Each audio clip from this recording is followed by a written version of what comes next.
Hi there, this is Timmy and welcome to another episode of TimmyWA and what have you. This is going to be part 1 of 2 because we got a lot to talk about. So let's get right into it. The topic today is Disneyland versus Disney World and what's different about it and how you have to plan differently. And it's really cool because it's really fresh on my mind right now because we're doing the same thing. We're actually planning a Disney trip, a Disneyland trip, and a Disney World trip that's going to be in the next month or two. So excited to share this information with you. And I feel like even though we've been to Walt Disney World 3 or 4 times, I feel like it's different, so different every time. So a couple things I want to talk about in part 1 are going to be, timing. How long do you need for a good Walt Disney World trip versus a Disneyland trip? And then whether or not you take advantage of things like FastPass Plus or Park Hopper or 1 park per day, or if you take advantage of the annual pass program. So those are going to be the main things we talk about in part 1. In part 2, we'll talk more about some of the things that you have to be aware of and concerned with as far as cost. So we talk about parking in the parks. We talk about parking at the Disney World hotels. So we'll get into all that. And also, because we're going to do it in 2 parts, I'll have more time to kind of research it a bit more, as well as take your guys' comments that you put down below in this video. And like always, I want you to like this video if you like it. Hit that thumbs up. And if you like this channel and the things that we do here, hit subscribe. That's super helpful. And if you want to know and get notified whenever we drop a new video, hit the little bell icon that's right next to the subscribe button. And of course, share with your friends. Share on your Facebook, on your Twitter, on your social media, this channel. And I would be so grateful if you did that, because I'd love to see this thing just become huge. And I'm really pleased so far with the success and growth that we've seen. So again, let's get right into it. So the first thing we want to address is how long do you need to really enjoy Walt Disney World versus, say, Disneyland.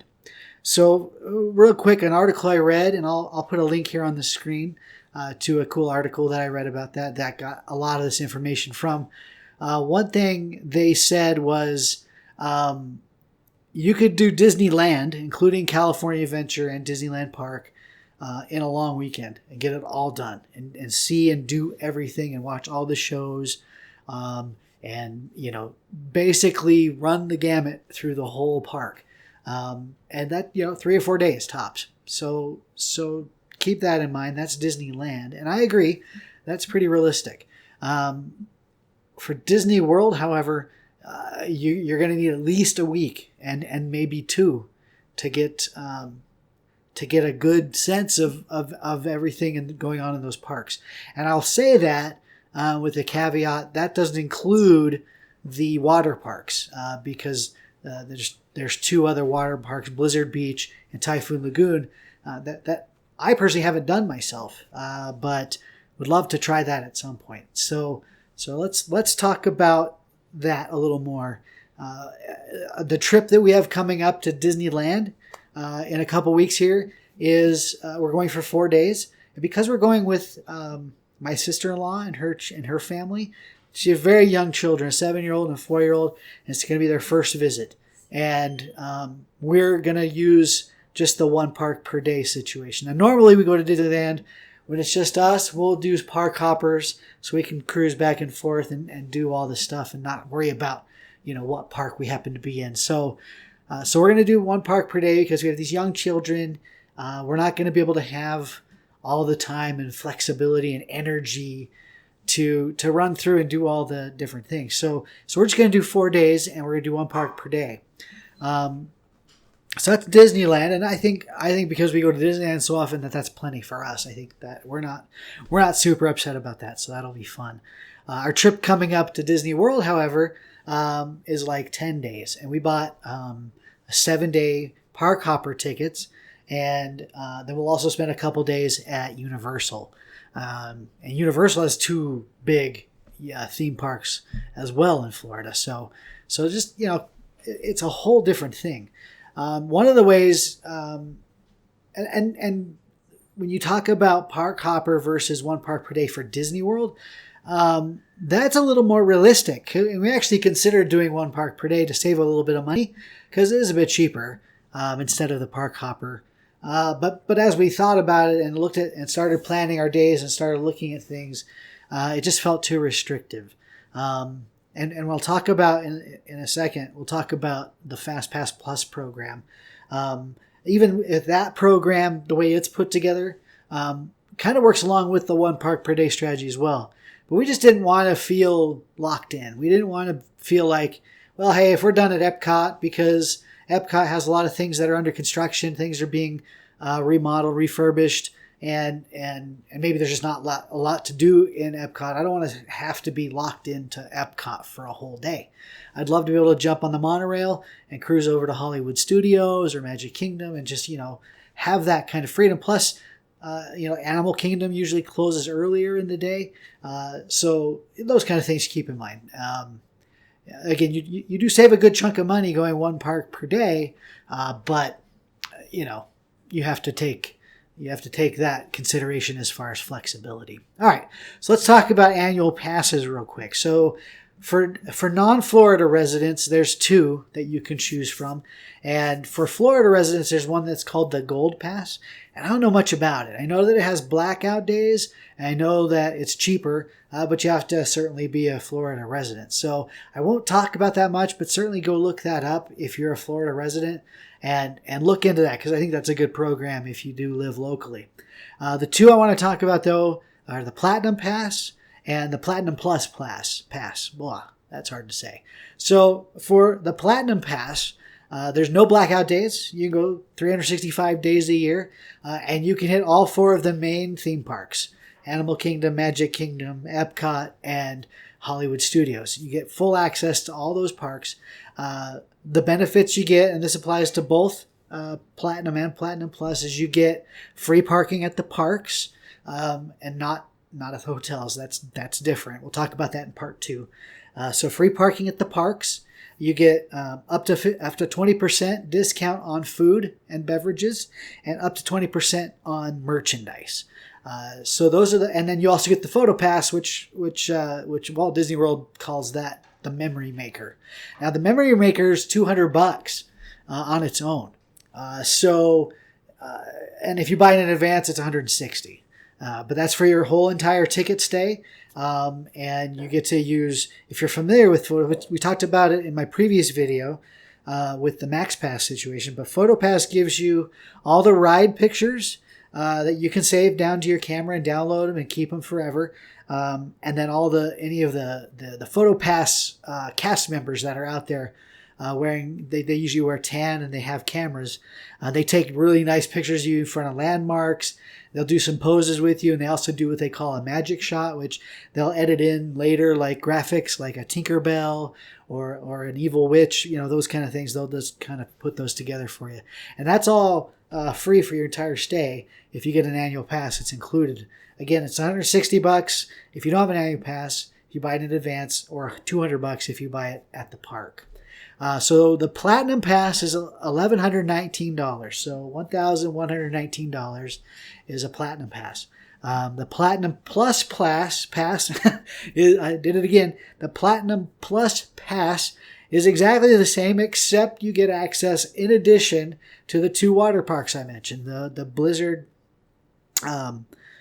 I just lost it again. So the Typhoon Lagoon and Blizzard Beach. There, that's what it is. So you get those 2 water parks as part of the deal, and it's $200. It's $100 more, so it's $1,219. So $1,219 is the Platinum Plus Pass, and that's again same program, same discounts, everything, but you just get access to those the water parks. So those are the 2 options you have for annual passes. The one strategy that we're actually considering doing is, since there's going to be the 3 of us going, and if you have a bigger group or whatever, it might make sense to just upgrade one of your people from a regular admission ticket, to an annual pass, so that your group entirely can take advantage of those discounts and those programs.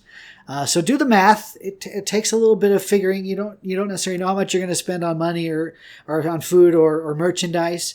But you can kind of figure out how much you're going to spend for parking.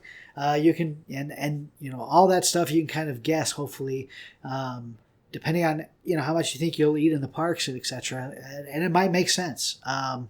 With our 7-day park hoppers, I think it's like $550, and then it's $1119 to go to an annual pass. And we did some math, and it's going to be a little more. It doesn't necessarily pay for itself. It doesn't come out even, but for that kind of benefit, the discounts and all that, it started. We haven't decided yet, but we're getting close on that. And with that, you do have to make those upgrades on premises at the park. So again, annual passes, the two I know of, the Platinum and the Platinum Plus, $1119 for the Platinum and $1219 for the Platinum Plus, and that just includes, again, the 2 water parks.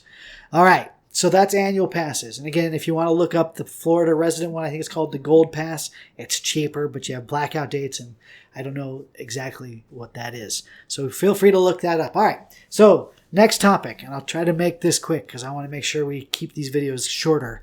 Thanks to your feedback. I appreciate that. So FastPass Plus. FastPass Plus is completely different. If you're familiar with Disneyland, the last video I did on Max Pass and FastPass at Disneyland, FastPass Plus is a whole nother world. You get the magic bands, and I don't have mine handy. I would have showed it to you, but you might have seen them. The magic bands, and they have a little chip inside of them, and you can put all your annual passes, your tickets, and the fast passes all go on the magic band. It all goes on your wrist, and you just put it up against the little sensors throughout the park.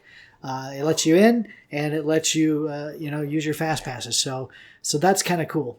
Fast Pass Plus, let me just start at the very beginning. When you stay on a Disneyland on-property hotel or resort, you can start booking fast passes 60 days out. So yes, so Saturday was our 60 days from when we're going. So we started getting online and trying to book all these fast passes. And the way that works is and if you're staying off property at another hotel that's not on property, it's 30 days in advance. You get start booking. So the way FastPass Plus works, so aside from the advanced booking, which is pretty cool. I mean, it's kind of like a lottery almost for some of the more popular attractions. Like we weren't able to book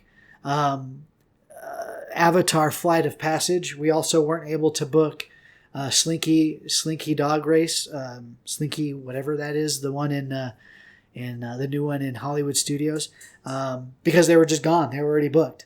So they start booking the day that you hit 60 or 30 days at 7 a.m. Eastern time.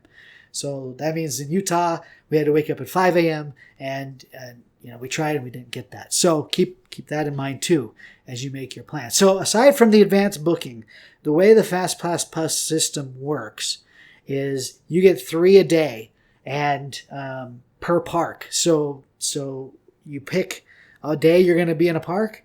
And you start booking those fast passes, and you get 3 per day.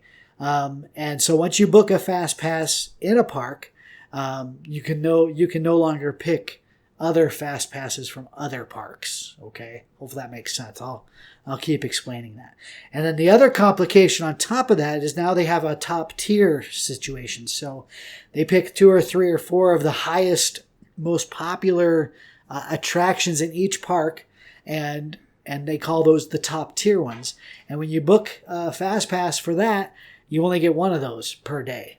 So, for example, we're going to Hollywood Studios one day, and I booked Hollywood Tower of Terror, and that's a top tier ride. And so at that point, I'm disqualified from booking any of the other top tier attractions like Slinky Dog Race and Rock and Roller Coaster, which is another one we love. So that kind of takes the rest of those off the table for the day. However, the rest of the rides and attractions and shows continue to be able to allow you to book up to 3 per day. So just it's complicated, and you can find all this information online really easy if you do better reading. But since it's real fresh in my mind, since we just kind of went through that this last weekend, it's very clear the way that works. So again, it's kind of first come first serve for those more popular rides, attractions. You have to just hurry and get in there and try to book them as soon as possible. So keep that in mind. So let me back up and I'll review that real quick, and then we'll cut this video off for the day. So FastPass Plus, if you're on property at any of the qualifying resorts and hotels on Disney World property, and that includes the Swan and Dolphin, which is a non-Disney owned hotel that's on property, that counts. 60 days in advance, you can start booking your FastPasses. If you're off property, then you get 30 days in advance. So, for example, we're splitting our trip. We're spending a few days on property and the rest of the trip off property. And so we were able to book a bunch of, 3 or 4 days worth of FastPasses this last weekend because we are 60 days out. But for the rest of our trip, we don't get 30 days out until a month from now. So we'll be going through this whole process again in a month to book the rest of our FastPasses for the remainder of our trip. Okay, so 30 or 60 days, depending on whether you're off or on property, and then 3 per day in the same park. So again, you're locked into one park when you start booking FastPasses. And then you have 3 per day, and only one of them can be from the top tier. So your most popular or most highest demand attractions in that park are considered top tier, and you have to pick one, and that's it. And then the rest of the rides and attraction for the rest of the park are still available up to 3. Now, the part I didn't mention that I forgot is when you're in the park and you've spent all your fast passes for that day, then the system frees you up to start booking more fast passes. And I believe it's for the same park still. I can clarify that. I'll make a note to make sure I clarify that. But again, so it kind of, in strategy wise, it kind of behooves you to make your fast pass reservations earlier in the day so that you have the rest of the day to continue booking those further fast passes. So again, completely different program from what Disneyland is. It's a little more confusing. It takes a little more planning, a little more patience, a little more understanding of the system. Hopefully what I shared with you here helps. And if you have questions, please comment below. I'm happy to address those questions. And the next video, part 2, will come in a couple weeks after we get back from Disneyland. And we'll talk about the parking costs at the hotels. And then any questions you guys have. Let me find my notes here. Yeah, so we'll talk about parking at the hotels and parking at the park. And again, we'll just continue to answer your questions that you put below in the comments. I'll be sure to do that. Thank you for watching, and I hope you enjoyed this. I hope it made sense. Again, questions and comments below. Like, subscribe, and please share. I'd love you all to share my channel with all your friends and family. It'd be great to get everybody in and just make this a fantastic resource for you. All right, our next video is Friday, and it's an open topic. So I'm not sure what we're talking about yet. I'll put it in a quick check-in or on Wednesday when I post that video. So watch for that. Again, I'm Timmy. This is TimmyWA and what have you. Thank you for watching. Have a fantastic day.